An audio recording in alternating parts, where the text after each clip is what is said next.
नमस्कार दोस्तों, मैं हूं Raju Saini, international business trainer and motivational speaker. दोस्तों मैं स्वागत करता हूं आप सबका आपके अपने YouTube चैनल, जहां पर इम्पोर्ट एक्सपोर्ट की नॉलेज को क्रिटिकल नहीं सिंपल बनाते हैं।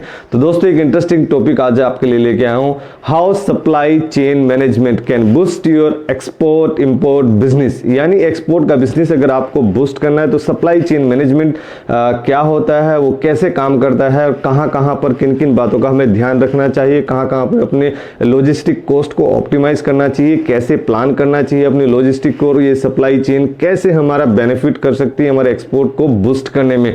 तो यही सब क्वेश्चंस का मैं आंसर लेके आया हूं। छोटे से वीडियो में बने रहिए मेरे साथ में। सबसे पहला मेरा पॉइंट है right product at right place. यानी ये सही बात आपने बिल्कुल सुना है फ्रेंड्स, कि जो सही प्रोडक्ट होगा वो सही समय पे सही जगह पे जाएगा तो उसका इंपैक्ट एक डिफरेंट रहेगा। अगर जैसे हम एक एग्जांपल ले लेते हैं कि मेरी सिस्टर ने मुझे एक राखी भेजी, राखी सेंड की, मतलब मैं एक डिफरेंट लोकेशन पे रहता था और मेरी फैमिली में मेरी सिस्टर है, सिस्टर ने मुझे एक राखी भेजी, कोरियर किया, लेकिन वो राखी के 2 दिन के बाद मेरे पास राखी आई। मैं जो कोरियर वाले थे उनको फॉलोअप करता रह गया, वहां से मेरी फैमिली वाले भी कोरियर को फॉलोअप कर रहे हैं, लेकिन उससे हमें क्या डिससैटिस्फैक्शन मिला। तो हमने उनको क्रिटिसाइज भी किया, उनको बोला भी, तो यहां पर क्या है, कस्टमर सेटिस्फैक्शन यहां पर नहीं मिला। अभी दूसरा एग्जांपल ले लेते हैं, जैसे अभी दिसंबर का महीना चल रहा है तो अभी क्रिसमस आने वाला है।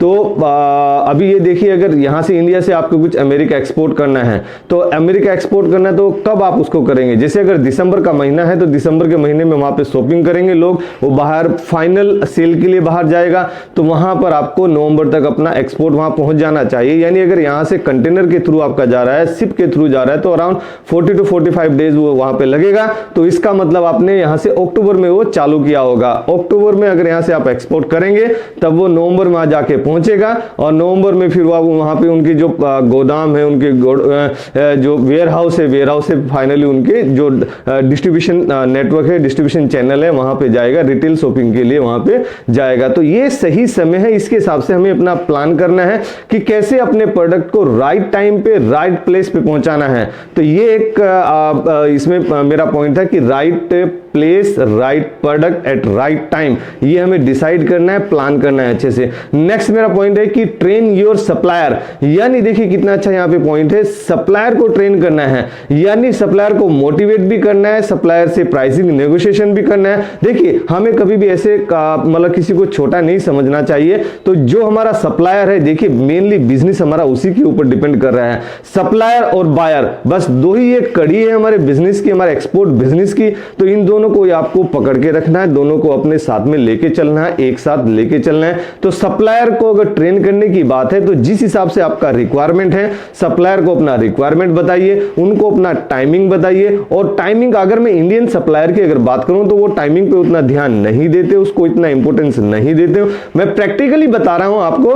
तो उनमें क्या है, वहां पर फिर एक्सपोर्ट बिजनेस आपका स्पॉइल होता है और फिर वहां पे आप अपना बिजनेस अपॉर्चुनिटी लूज करते हैं। तो अपने एक्सपोर्ट जो अपना आपका सप्लायर है, जो आपका अगर मैन्युफैक्चरर है या फिर बीच में कोई सप्लायर है, तो उससे आप इसी हिसाब से डील कीजिए और उनको आप मोटिवेट कीजिए। अगर 4, 5, 10 सप्लायर आपके पास में है तो उनको आपस में उनमें कंपटीशन टाइप से भी बनाइए, ताकि आप उनको प्राइस नेगोशिएशन भी कर सकते हैं। और फिर बाद में उनको आप मोटिवेट भी कीजिए, आप उनको किसी फंक्शन पे भी बुला सकते हैं, आप उनके साथ में किसी होटल में मीटिंग कर सकते हैं, आप उनको खाने पे कहीं इन्वाइट कर सकते हैं। तो उस सप्लायर को आप जैसे मोटिवेट करके रखेंगे तो वो आपको कभी धोखा नहीं देंगे।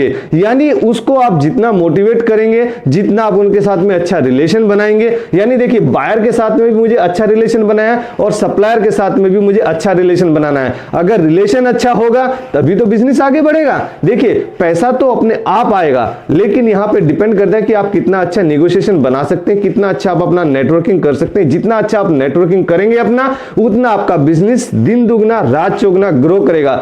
तो आप अपने सप्लायर को अच्छे से ट्रेन कीजिए और जो रिक्वायरमेंट आपके बायर का है वही रिक्वायरमेंट आप अपने सप्लायर को बताइए कि मेरा ये रिक्वायरमेंट है, मुझे इस हिसाब से प्रोडक्ट को चाहिए। तो वो उसी हिसाब से बना के आपके लिए देगा, या फिर आपको उस हिसाब से प्रोडक्ट को अवेलेबल कराएगा। या फिर अभी देखिए एक एग्जांपल दे दीजिए, अगर मेरा बायर मुझसे कुछ बात कर रहा है, मैं बायर को कुछ मतलब हमारे डील चल रही है, उसको कुछ अचानक रिक्वायरमेंट आएगी मुझे ये चाहिए, लेकिन वो प्रोडक्ट तो एज ए मर्चेंट एक्सपोर्टर आपके पास नहीं है, आपको किसी मैन्युफैक्चरर से लेना है, तो यहाँ पर ये डिपेंड करता है कि कितने कॉन्फिडेंस के साथ में आप अपने बायर को बोल सकता है जी हाँ ये हमारे पास है and we can provide it within 15 days, within 3 days, within 5 days, within 10 days. जितना कॉन्फिडेंस के साथ आप बोल पाएंगे, वो कॉन्फिडेंस कहां से आएगा? वो कॉन्फिडेंस आएगा रिलेशन के ऊपर से, यानी आपके सप्लायर के साथ में आपके कैसे रिलेशन है। अगर सप्लायर को आपने अच्छे से ट्रेन किया है तो आप में ये कॉन्फिडेंस आ जाएगा। नेक्स्ट मेरा पॉइंट है प्लान योर लॉजिस्टिक, यानी आप अपने लॉजिस्टिक को अगर प्लान कर रहे हैं अच्छे से तो वो लॉजिस्टिक प्लान करेंगे, लॉजिस्टिक का कॉस्ट ऑप्टिमाइज होगा, तो वहां पर फिर आप अपना बिजनेस को बूस्ट कर सकते हैं। तो अपने लॉजिस्टिक को आप अच्छे से प्लान कीजिए कि मुझे ट्रक से लेके जाना है या फिर मेरा एयर कार्गो जाएगा या शिपमेंट जाएगा या फिर मेरा ट्रेन से कुछ, फॉर एग्जांपल अगर मैं रुड़की से रहने वाला हूं, अगर मुझे दिल्ली से, अगर मुझे मुंद्रा पोर्ट से कुछ एक्सपोर्ट करना है तो दिल्ली से यानी रुड़की से अगर दिल्ली तक ट्रक में जाता है तो डेफिनेटली वो तो ट्रक में ही जाएगा, और अगर वो फाइनली मुंद्रा पोर्ट भी ट्रक में जाता है तो मुझे अराउंड 50 से 60,000 तक का उसका लॉजिस्टिक कॉस्ट देना होगा। ट्रक का जो ट्रांसपोर्टेशन का कॉस्ट है वो मुझे देना होगा। अगर मैं इसको अच्छे से प्लान करता हूं तो अच्छे से प्लान करने में मुझे फिर यहां पर दिखाई देता है दूसरी अपॉर्चुनिटी कि मैं यहां पर ट्रेन से उसको लेके जा सकता हूं। तो ट्रेन से अगर मैं उसको लेके जाऊंगा तो अराउंड मुझे 10 से 15,000 या मैक्सिमम 20,000 रुपीज लगेगा। तो यहां पर मेरा 30 से 40,000 सेव होगा। तो ये कब होगा? जब हम इसको अच्छे से प्लान करेंगे, सोचेंगे इसके लिए। देखिए इंडियन एक्सपोर्टर्स क्या है, वो जस्ट दिमाग से सोचते हैं। देखिए कैपेबल हैं, इंडियन एक्सपोर्टर्स कैपेबल हैं और उनमें अच्छा दिमाग है। वर्ल्ड में नंबर 1 आते हैं हमारे इंजीनियर्स और इंडिया के जो सिटीजन्स हैं। तो आप अपने माइंड को यूज कीजिए और उसको लिखिए, उसको आप अपनी डायरी मेंटेन कीजिए, लिखिए कि मुझे किस तरीके से इसको प्लान करना है और अपने कॉस्ट को ऑप्टिमाइज कीजिए, अपने लॉजिस्टिक कॉस्ट को आप प्लान कीजिए। नेक्स्ट डेवलप डिस्ट्रीब्यूशन स्ट्रेटेजी, यानी आपको अपना डिस्ट्रीब्यूशन स्ट्रेटेजी भी डेवलप करना है या फिर उसको अच्छे से समझना है, उसका अंडरस्टैंडिंग करना है। यानी ये जो आपका प्रोडक्ट है वो कैसे डिस्ट्रीब्यूट हो रहा है, कहां पे डिस्ट्रीब्यूट हो रहा है, आपके फाइनल कंज्यूमर क्या है, उनको क्या चाहिए। देखिए अभी तो आप फाइनली अपने बायर को दे रहे हैं, लेकिन बायर भी तो फिर किसी थर्ड पार्टी को दे रहा है, यानी वो फिर रिटेलर को दे रहा है, फाइनल कंज्यूमर को दे रहा है। तो वो हमें रिक्वायरमेंट उनका अंडरस्टैंड करना होगा। अगर हम फाइनल जो यूजर है, जो कोर यूजर है, यूजर का हम अगर रिक्वायरमेंट समझ लेते हैं तो अल्टीमेटली हमारी थिंकिंग और अपने बायर की थिंकिंग लगभग 90% मैच होगा और वहां पे फिर वही हम ट्रांसफॉर्म कर सकते हैं अपने सप्लायर को। तो वहां पर हमारा टाइम भी सेविंग होगा और हमारा कम्युनिकेशन इफेक्टिव होगा और बिजनेस हमारा ग्रो होगा। तो अपने डिस्ट्रीब्यूशन स्ट्रेटेजी को भी समझना होगा। नेक्स्ट इज इन्वेंट्री मैनेजमेंट, यानी इन्वेंट्री मैनेजमेंट लॉजिस्टिक के लिए बहुत इंपॉर्टेंट है। यानी अगर मैं एग्जांपल लूं कार कंपनीज का, जो ऑटोमोबाइल कंपनी रहती है, अगर मुझे आज का दिन का मैं टारगेट लेता हूं तो 100 व्हीकल मुझे निकालनी है, 100 4 व्हीलर मुझे निकालनी है, तो मुझे असेंबली लाइन में अलग अलग वहां पे इन्वेंट्री रखने की जरूरत नहीं है। आजकल नया सिस्टम लोगों ने चालू किया है कि डिफरेंट वेंडर्स को उन्होंने ऑर्डर दिया हुआ है और उसको इतना ऑप्टिमाइज किया है, इतना सिस्टमेटिक किया है, इतना स्मूथ किया है कि वो फोन करेगा कि आपका टायर अपने लेके आ जाओ, तो टायर वाली कंपनी जो है वो टायर लेके खड़े हैं रास्ते आपके सामने। जो आप स्टीयरिंग वाले, मेरे एक जीजा जी भी हैं, वो उनकी कंपनी स्टीयरिंग बनाती है, तो वो जापान और यूएस एक्सपोर्ट करते हैं। तो स्टीयरिंग वाली कंपनी स्टीयरिंग लेके खड़ी है, जो चेसिस है उसका चेसिस वाली कंपनी चेसिस लेके खड़ी हुई है। आपको सिर्फ आपका ब्रांड लगाना है, आपको अपनी असेंबली लाइन में असेंबल करना है। तो ये है लॉजिस्टिक, ये है आपका इन्वेंट्री मैनेजमेंट। यानी इन्वेंट्री मैनेजमेंट को आप इतना ऑप्टिमाइज कर दीजिए कि आपका कॉस्ट डाउन आए और आपका प्राइसिंग कॉम्पिटिटिव बने और आप अपने जो एक्सपोर्ट है उसको बूस्ट कर सके।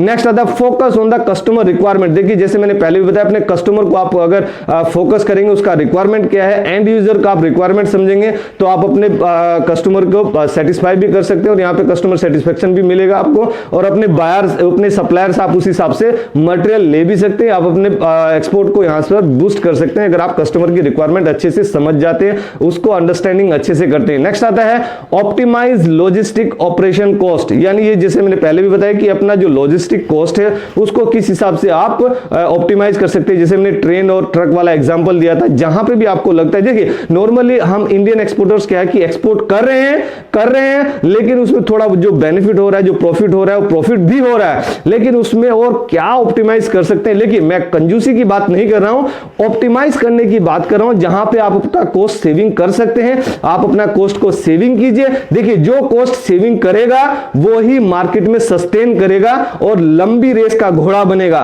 तो आप अपने जो एक्सपोर्ट है, जो आपका लॉजिस्टिक कॉस्ट है, यहां पे सिर्फ मैं ओनली लॉजिस्टिक कॉस्ट की बात कर रहा हूं, डिफरेंट और तरीके की भी कॉस्ट रहती है। तो लॉजिस्टिक कॉस्ट को आप अपना ऑप्टिमाइज कीजिए और अपने प्रोडक्ट, अपने एक्सपोर्ट बिजनेस को बूस्ट कीजिए। नेक्स्ट मेरा पॉइंट आता है बिजनेस साइकिल, यानी बिजनेस साइकिल जितना बड़ा होगा उतना ज्यादा टाइम के लिए आपके पैसा ब्लॉक होकर रखेगा। यानी जैसे अगर आप अमेरिका भेज रहे हैं तो एक कंटेनर भेजने के लिए आपका 45 डेज लग गया, तो आपको एक बिजनेस साइकिल 45 डेज का हो गया। अगर वही आप दुबई भेज रहे हैं या फिर आप नेपाल भेज रहे हैं, आपकी नियर बाई कंट्री में भेज रहे हैं, नेपाल से भी यहां से बहुत एक्सपोर्ट होता है, तो अगर नेपाल आप भेज रहे हैं तो जल्दी आपको पैसा मिल जाएगा। या फिर आप देखिए, अगर एयर कार्गो से भेज रहे हैं, इमिटेशन ज्वेलरी या फ्रेश फ्रूट्स का आपका बिजनेस है, तो एयर कार्गो से भेज रहा है तो वो दिन के दिन सेम डे में आपके बायर के पास पहुंच जा रहा है, तो आपका एडवांस पैसा भी मिल जा रहा है। तो इस कंडीशन में जितना आपका बिजनेस साइकिल कम होगा, यानी डेली अगर एयर कार्गो से भेज रहे हैं, डेली आप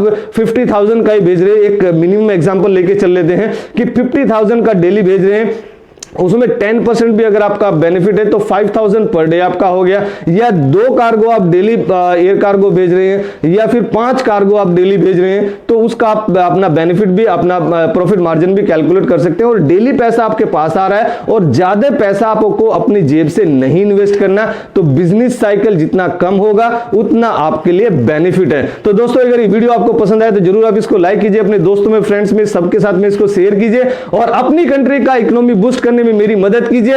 जय हिंद, जय Bharat. Let's do export together. Thank you very much.